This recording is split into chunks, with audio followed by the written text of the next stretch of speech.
बिस्मिल्लाहिर्रहमानिर्रहीम अस्सलाम वालेकुम। Afaq sun series class 6 unit number 5 patterns and algebra, इसकी लर्निंग चेक 5.4। क्वेश्चन नंबर 1 है add the following algebraic expressions horizontally. तो क्वेश्चन नंबर 1 का जो पार्ट नंबर ए है इसमें हमें दिया गया है x y comma x y. तो इसका सोल्यूशन आपने इस तरह स्टार्ट करना है। देखें, एक्स वाई कॉमा की जगह आपने प्लस लगा देना है क्योंकि आपने ऐड करना है, और यहाँ पे फिर मैंने लिख दिया एक्स वाई। अब देखें, पहले आप चेक कर लें कि क्या वेरिएबल सेम है। वेरिएबल से मुराद अल्फ़ाबेट है, तो देखें ये भी एक्स वाई और ये भी एक्स वाई। तो इनको अब ऐड कर दें। ऐड कैसे करना है? देखें, जिस अल्फ़ाबेट के पीछे नंबर ना उसके पीछे 1 होता है, तो यहाँ पे मैं 1 लगा दूंगा। 1 + 1 कितना होता है? 2, और साथ में वेरिएबल आपने लिख देना है एक्स वाई। पार्ट बी है 3x³ कॉमा 5x³। तो पहले हम लिखेंगे 3x³ कॉमा रिमूव करके वहाँ पे प्लस का साइन डाल देंगे क्योंकि ऐड करना है। अब चेक करें, अल्फ़ाबेट x है और इसके ऊपर 3, तो यहाँ पे भी 3 है, तो सेम वेरिएबल है। अब आपने इनको नंबर्स को ऐड कर देना है। 5 + 3 8 होता है, और साथ में हम लिख देंगे x³। सी पार्ट है uv comma 5uv comma 4uv। तो इसको हम लिखेंगे uv + 5uv, कॉमा रिमूव कर देंगे, कॉमा को हटा देना है। और अब अल्फ़ाबेट चेक करें, uv ये तीनों में, इसके पीछे कोई नंबर नहीं है तो 1 है। 1 + 5 6, 6 + 4 10, और साथ में अल्फ़ाबेट जो आपके आ रहे हैं वेरिएबल uv वो भी आप मेंशन कर दें। डी पार्ट है 13x, 9x, x। तो यहाँ लिख देंगे 13x + 9x + x। तो अब इनको ऐड करते हैं। देखिए 13 + 9 होता है 22, और इस x के पीछे कोई नंबर नहीं है तो 1 है, तो 22 में 1 प्लस कर दें तो ये आ जाता है 23x। ई पार्ट है 5y comma -4y comma y। तो यहाँ मैं लिखूँगा 5y। अब कॉमा के बाद नेगेटिव साइन आ रहा है तो मैं कॉमा तो हटा दूंगा, लेकिन माइनस जो है वो मैंने लिखना है।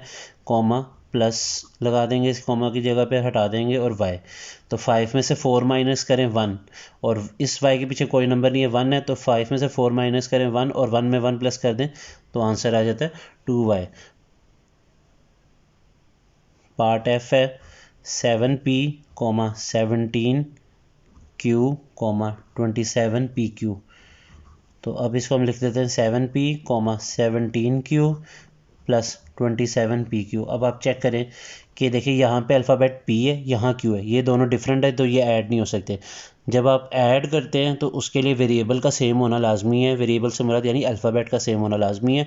अब जैसे यहाँ देखें 27pq, तो pq की तरह की कोई टर्म नहीं है। ये p अलग है, ये q अलग है, तो ये इसमें ऐड नहीं होगी क्योंकि ये है pq, इनका प्रोडक्ट है p और q का मल्टीप्लाई हो रहा है, तो इसलिए इसको ऐड नहीं करेंगे, बस ऐसे ही हम लिख देंगे कॉमा हटा के प्लस।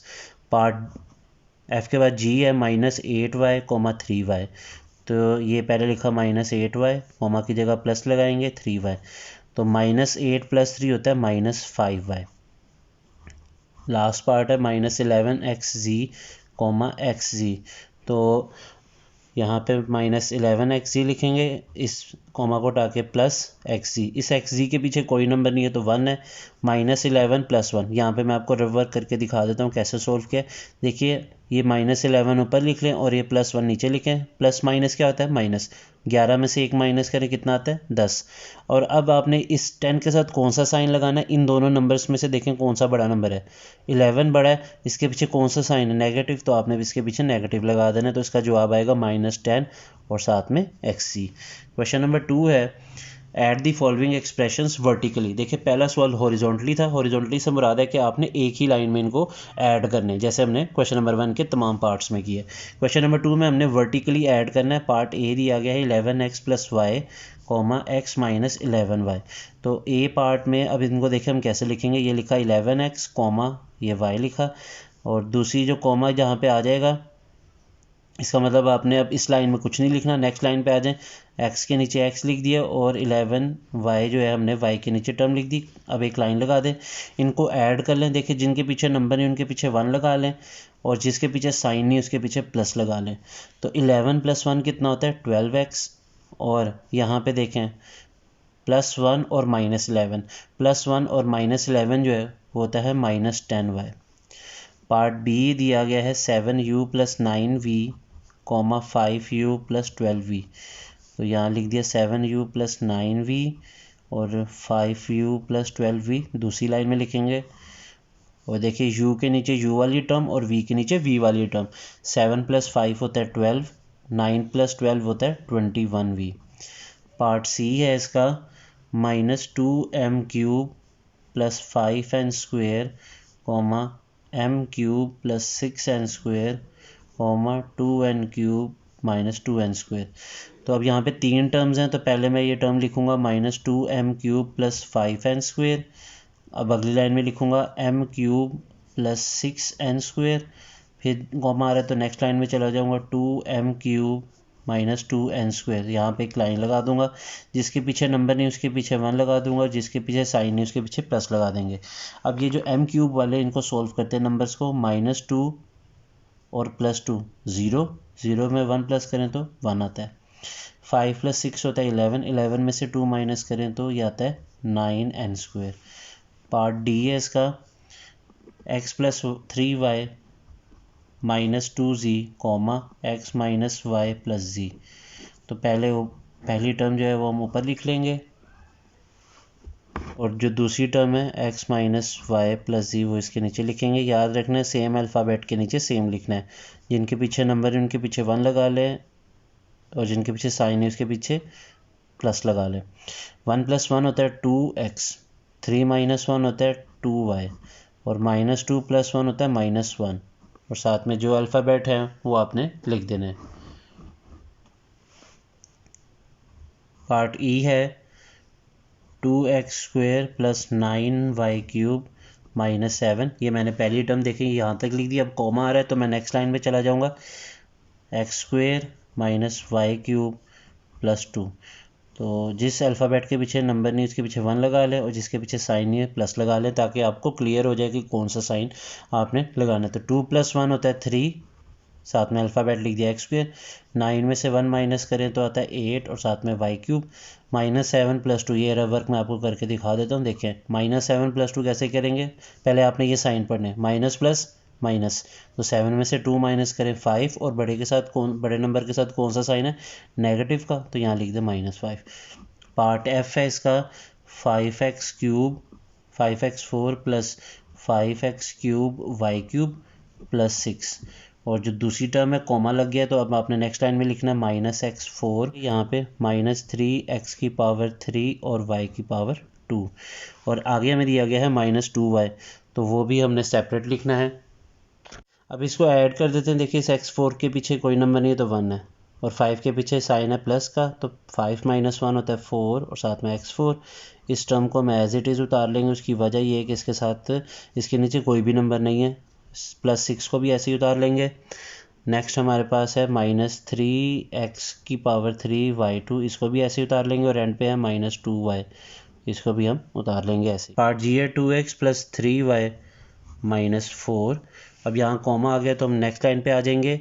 आगे है -2x + y + 4, फिर कॉमा आ गया तो नेक्स्ट लाइन पे x - y और +11।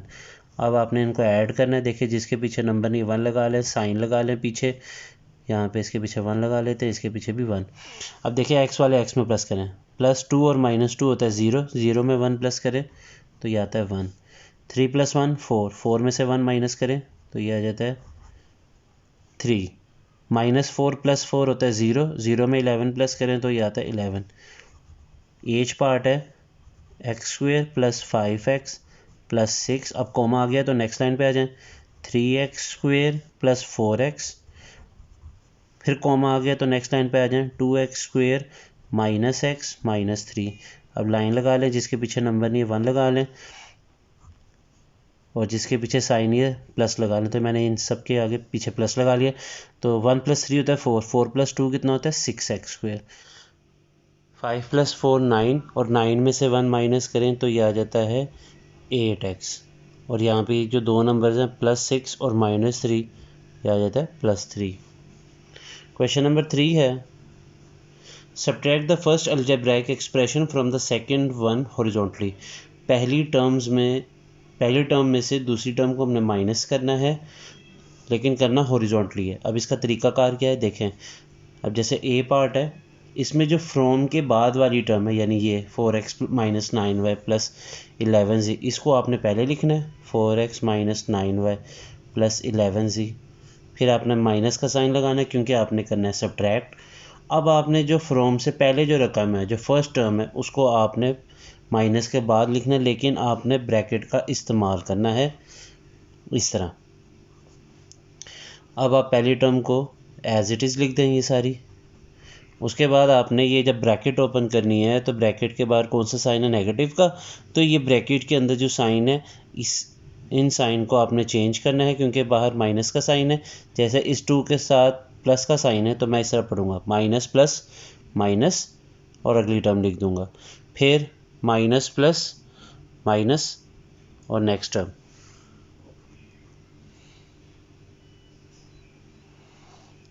फिर माइनस माइनस प्लस। इस तरह आपने ब्रैकेट ओपन करनी है, यानी साइन पढ़ के तो फिर आपने ब्रैकेट ओपन करनी है। अब आपने क्या करना है कि ये जो x वाली दो टर्म्स हैं 4x और माइनस 2y, इसको सॉल्व करें। तो 4 में से माइनस 2 करें तो ये आता है 2, फिर y वाली टर्म देखें -9 और -5, यह आता है -14y, फिर लास्ट में z वाली +11 और +3 होता है +14z। पार्ट बी है 3x² - 6x - 4 from 5 + x - 2x। तो इसमें करना क्या है, हमने जो फ्रॉम के बाद वाली टर्म है उसको पहले लिखना है, माइनस लगाना है, अब यहाँ ब्रैकेट लगाएं और जो फ्रॉम से पहले वाली रकम है उसको आपने इस ब्रैकेट के अंदर लिख देना है। इस 3 के साथ प्लस का साइन लगा ले। अब पहली जो आपने एक्सप्रेशन लिखी है 5 + x - 2x², उसको एज इट इज़ लिख लें। ब्रैकेट ओपन करने से पहले साइन पढ़ें, माइनस प्लस माइनस, एक एक टर्म के साथ जो आपने ये नेगेटिव साइन को पढ़ लेना, माइनस साइन को, माइनस माइनस होता है प्लस, फिर आपने पढ़ना है माइनस माइनस प्लस, और ये ब्रैकेट अब हमने रिमूव कर दी है। अब आपने देखेंगे 5 और 4 जो कांस्टेंट है, पहले इनको सॉल्व कर लें। 5 और 4 होता है 5 + 4 9। अब x की बारी है, x के पीछे 1 है तो 6 + 1 होता है 7। अब x² वाली है -2 और -3, -2 और -3 जो है ये देखें, -2 और -3, माइनस माइनस होता है प्लस, तो 3 में 2 प्लस करें 5, इन दोनों में से बड़ा नंबर 3 है, उसके साथ साइन नेगेटिव का है तो आपने लगा देना -5 और साथ में वेरिएबल x² लगा दें। सी पार्ट है, फ्रॉम के बाद वाली टर्म को पहले लिख लें, 9a² - 5b² + ab, ब्रैकेट से पहले माइनस लगाएं। अब जो फ्रॉम से पहले वाली रकम है उसको आपने लिखना है इस ब्रैकेट के अंदर। और अब आप ये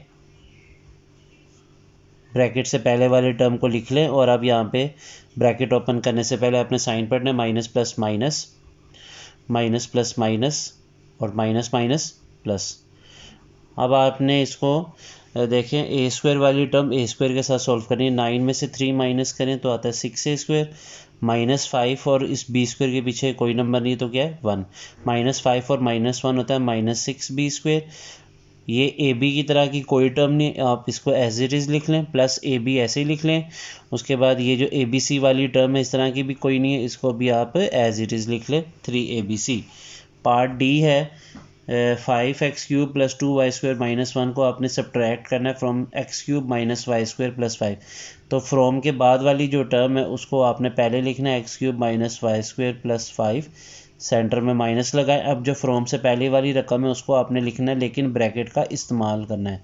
अब आप ये जो पहली टर्म लिखी है ब्रैकेट से पहले, इसको आप एज इट इज़ लिख लें। अब ये ब्रैकेट ओपन करने से पहले साइन पढ़ें, माइनस प्लस माइनस, फिर माइनस प्लस माइनस, एक एक टर्म के साथ साइन पढ़ना है, माइनस माइनस प्लस। अब आप चेक करें क्या x³ की तरह की टर्म है जी, ये 5x³ है, इसके पीछे कोई नंबर नहीं है 1 और साइन प्लस है तो +1 और -5। देखिए यहाँ साइड पे सॉल्व करता हूँ, +1 और -5, तो प्लस माइनस क्या होता है माइनस, 5 में से 1 माइनस करें 4 और इन दोनों में बड़ा नंबर 5 है तो यहाँ माइनस लगा लें, -4x³ आ जाएगा।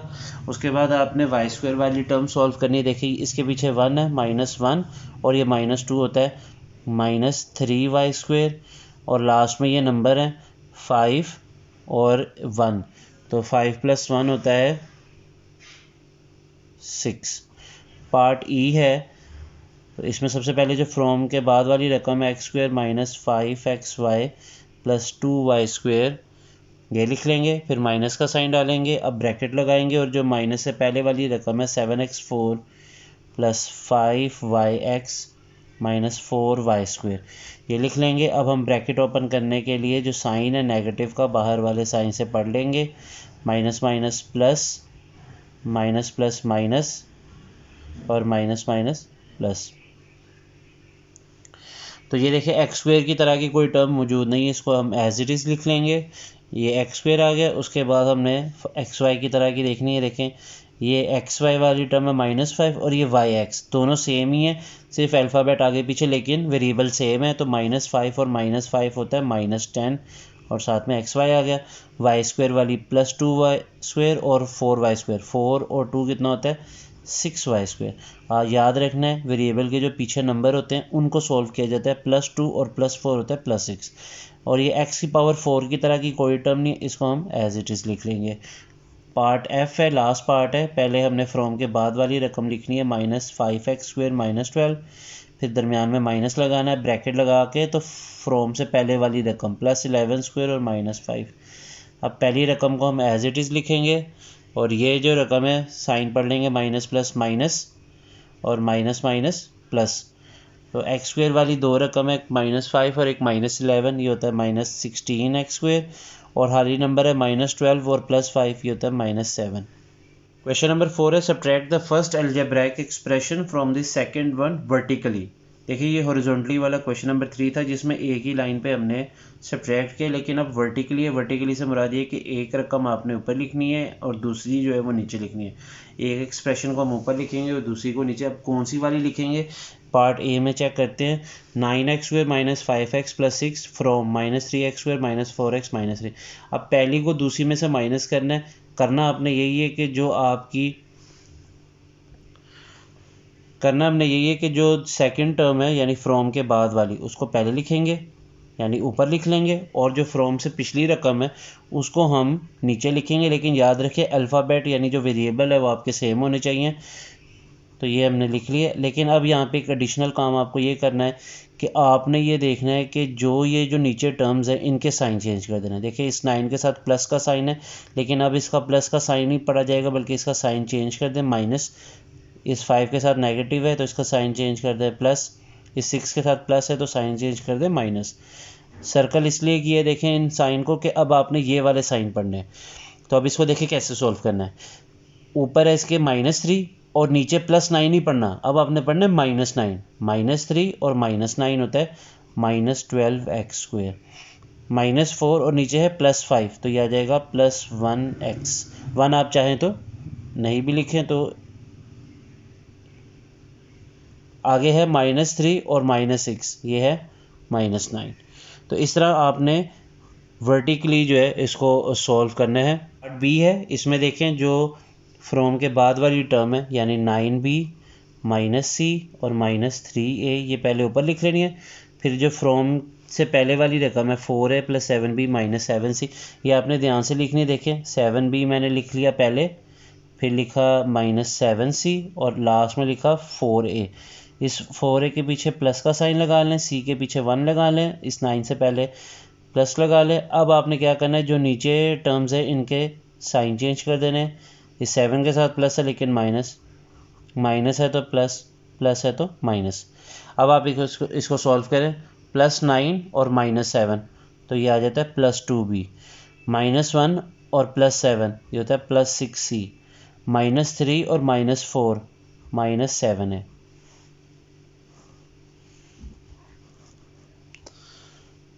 पार्ट सी है इसका, इसमें फ्रॉम के बाद वाली जो टर्म है 4z² + 3xy -11x², ये लिख लें। फिर फ्रॉम से पहले वाली लिखनी है आपने 15x², इसको x² के नीचे लिख लें, साइन पीछे प्लस लगा लें। -2xy, ये xy के नीचे लिख ली। और है 6z², इसके पीछे प्लस लिख लिया। 4 के पीछे भी प्लस लिख लिया, जिसके पीछे साइन नहीं है उसके पीछे प्लस लगा लें। अब आपने नीचे वाली टर्म्स के साइन चेंज कर देने। इसके साथ प्लस है तो माइनस, माइनस है तो प्लस, प्लस है तो माइनस। तो अब आप इसको सॉल्व करें। +4 और -6 होता है -2z², +3 और +2 होता है +5xy -11 और -15 होता है -26x²। पार्ट डी है इसका, उसमें हम पहले फ्रॉम के बाद वाली टर्म लिखेंगे 4y² -w² प्लस 6x² और -7wxy। अब इसके नीचे जो है फ्रॉम से पहले वाली जो टर्म है 7y², ये लिखेंगे। फिर उसके बाद लिखेंगे 5x², वो x² के नीचे लिखेंगे। फिर है -w² और लास्ट में -3wx और y। अब इनके साइन चेंज कर देंगे। पहले जिसके पीछे साइन नहीं उसके पीछे प्लस लगा लें, जिसके पीछे नंबर नहीं उसके पीछे 1 लगा लें। अब इनके साइन चेंज कर लेते हैं। प्लस है तो माइनस कर दें, माइनस है तो प्लस। तो ये हमने साइन चेंज कर दिया। अब आप देखिए इसको सॉल्व करें। +4 और -7 ये होता है -3y²। -1 और +1 ये 0 हो जाएगा, मतलब कैंसिल कर दें इसको। +6 और -5 होता है 1x²। -7 और +3 होता है -4wx और y। पार्ट ई में हमने जो फ्रॉम के बाद वाली टर्म है उसको ऊपर लिखा है और जो फ्रॉम से पहले वाली है उसको नीचे लिख लिया। अब इनके साइन चेंज कर लेते हैं। जो नीचे टर्म्स हैं इनके साइन हम चेंज कर देंगे। तो 20 - 13 होता है 7a³ -17 और +17 0 होता है, ये कैंसिल हो जाएगा। -6 और +6 0, ये भी कैंसिल हो जाएगा। -11 भी ऐसे ही आ जाएगा क्योंकि इसके नीचे कोई टर्म नहीं है। और 11a² b की तरह की भी कोई टर्म नहीं है, तो इसको भी हम एज इट इज़ लिख देंगे। पार्ट एफ है, ये लास्ट पार्ट है इसका।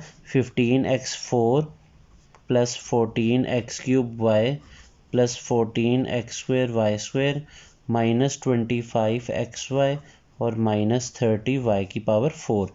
अब इसके नीचे हम लिखेंगे केयरफुली जो वेरिएबल है उसी के नीचे लिखेंगे 10x³ y 14x² y² -25xy³। इसको सेपरेट लिख लेंगे क्योंकि इसकी तरह का कोई वेरिएबल ऊपर नहीं था, तो उसको हमने सेपरेट लिख दिया। अब हमने इनके साइन चेंज करने हैं। देखें जिनके साथ साइन है उनके साथ प्लस लगा लें, नीचे वाली टर्म्स के साइन चेंज कर ले, जिसके साथ प्लस उसके साथ माइनस लगा ले और जिसके साथ माइनस उसके साथ प्लस। +15 और -18 होता है -3x4 +10 और +14 और -10 होता है +4x³ y +14 और -14x² कैंसिल हो जाएगा। +14 और -14 0 होता है। -25xy को हम एज इट इज़ लिख लेंगे। -30y4 को भी हम एज इट इज़ लिख लेंगे और +25xy³ को भी एज इट इज़ हम लिख लेंगे क्योंकि उसकी तरह की कोई टर्म ऊपर नहीं है। क्वेश्चन नंबर 5 है, subtract 4x² y + 2xy + z from 5yx² - 7xy + 2y² x - 6z। तो जो फ्रॉम के बाद वाली टर्म है उसको हम पहले लिख लेंगे 5xy² - 7xy + 2y² x - 6z। और अब इसके नीचे हम जो इस फ्रॉम से पहले वाली टर्म है केयरफुली हमने वेरिएबल लिखना है 4x² y। ये सेम वेरिएबल है, बस आगे पीछे लिखा हुआ है। x² को बाद में लिखा y को पहले, जबकि यहाँ पे x² को पहले लिखा और y को बाद में। फिर उसके बाद हम लिखेंगे 2yx, वो इसके नीचे लिख देंगे 2yx या 2xy एक ही चीज़ है। और एंड पे हम लोग z इसके नीचे लिख देंगे, इसके साथ 1 लगा देंगे। और क्योंकि सब्ट्रैक्ट करना है तो आपको पता है कि जो नीचे टर्म्स होते हैं उसके साइन हमने चेंज कर देने। अब ये देखें +5 - 4 होता है 1x² y -7 और -2 होता है -9xy। इसके नीचे कोई टर्म नहीं है तो इसको हम एज इट इज़ नीचे लिख लेंगे। -6 और -1 होता है -7z। क्वेश्चन नंबर 6 है, what should be added to 5ab² - 3a² b + 7 to get 11ab² + 3a² b + 11। तो हमने क्या करना है कि ये जो टू गेट के बाद वाली जो टर्म है इसको हम पहले लिख लेंगे और इसमें से जो इससे टू गेट से पहले वाली टर्म है वो इसके नीचे लिखेंगे और इसको हम सब्ट्रैक्ट करेंगे तो हमें पता चल जाएगा कि हमने कौन सी चीज़ इसमें ऐड करनी है कि हमें जवाब में ये मिल जाए। नीचे वाली टर्म के हम साइन चेंज कर देंगे क्योंकि हमने सब्ट्रैक्ट करना है। अब 11 में से 5 माइनस करें तो आता है 6ab² प्लस 3 और प्लस 3 होता है 6a²b और 11 में से 7 निकालें तो ये आता है 4। लास्ट क्वेश्चन नंबर 7 है subtract the sum of 2p² q³ plus 4pq² minus 7pq and 8pq² plus 11pq। मतलब इन दो टर्म्स को पहले ऐड कर दें, इनका सम निकालें। सम का मतलब होता है कि आपने इन दोनों को ऐड करना है, तो हम पहले इनको ऐड कर देते हैं। 2p² q³ plus 4pq² minus 7pq plus कर देते हैं। इसमें नेक्स्ट टर्म है हमारे पास 8pq² प्लस 11pq। तो ये हमने जो दो टर्म्स थी पहली दो इनको लिख लिया, इन दोनों को हम ऐड कर रहे हैं। और अब हम चेक करते हैं, देखें p² q³ की तरह की कोई टर्म नहीं है, इसको एज इट इज़ रहने देंगे। 4pq², pq² की तरह एक ये टर्म है और एक ये, प्लस 8 और प्लस 4 होता है प्लस 12pq² माइनस 7pq और 11pq। तो 11 में से 7 निकाले तो ये आता है 4pq। अब ये हमारे पास इन दो टर्म का सम हमने फाइंड आउट कर लिया। अब हमने असल में करना है सब्ट्रैक्ट दी सम, यानी जो इन दोनों का सम आया ना, ये जो जवाब आया इसको सब्ट्रैक्ट करना है हमने फ्रॉम ये वाली टर्म जो आगे सारी लिखी हुई है। तो आपको पता है जब फ्रॉम का वर्ड आ जाए और सब्ट्रैक्ट करना हो तो जो फ्रॉम के बाद वाली टर्म होती है उसको हमने पहले लिखना है, यानी 5p² q³ minus 11q² p minus 12pq plus 2qp² plus 3pq plus 7। ये वाली टर्म में से हमने जो पहली दो टर्म्स का सम आया ना, यानी ये वाली रकम जो ऊपर हमने रिजल्ट निकाला है, इसको माइनस करना। तो मैं यहाँ पे माइनस लगा रहा हूँ और क्योंकि अब आगे जगह ख़त्म हो गई है तो मैं नेक्स्ट लाइन में चला जाता हूँ। लेकिन जो भी रकम लिखूँगा ब्रैकेट में लिखूँगा, जो ऊपर रिजल्ट आया ना इन दोनों को ऐड करके वो यहाँ लिख दूँगा। 2p² q³ plus 12pq² plus 4pq। अब मैंने क्या करना है कि ये जो ब्रैकेट है इसको ओपन करना है, उसके लिए मैं यहाँ पे जो नेगेटिव साइन है इस ब्रैकेट से पहले वो हम इस ब्रैकेट से पढ़ेंगे और सारे साइन जो है वो लाजमी बात है चेंज हो जाएंगे। तो अब ये ब्रैकेट ओपन करते हैं पहले और देखते हैं कि इसमें जब साइन चेंज होता है तो उसके बाद कौन सी चीज़ सॉल्व होगी। देखिए माइनस प्लस माइनस, उसके बाद minus minus minus plus minus, फिर माइनस प्लस माइनस, तो ये आ जाएगा माइनस 4pq। तो अब हम इसको सॉल्व कर लेते, देखें p² q³ की तरह ये वाली टर्म है, तो 5 में से 2 माइनस कर दें तो ये आ जाता है 3p² q के ऊपर क्यूब आ जाएगा। उसके बाद हमने देखना है q के ऊपर स्क्वायर है यानी 2 और p। तो इस तरह की टर्म जो है हमारे पास वो ये वाली है -12 और -11, ये आ जाएगी -23 q के ऊपर स्क्वायर और p। फिर है QP वाली टर्म, देखिए एक ये टर्म है, एक ये वाली टर्म है हमारे पास और एक लास्ट में ये वाली टर्म है। तो -12 और +3 होता है -9 और -9 में -4 करें तो ये आता है -13 और साथ में PQ। फिर आती है QP² वाली एक हमारे पास यही टर्म है, तो इसको हम एज इट इज़ लिख लेंगे 2QP² और लास्ट में जो कांस्टेंट है खाली नंबर वो है +7। इसके अलावा और कोई नंबर नहीं, तो हम इसको एज इट इज़ लिख लेंगे। इसी के साथ आज की वीडियो यहीं पे ख़त्म होती है। मुझे दीजिए इजाज़त। अल्लाह हाफिज़।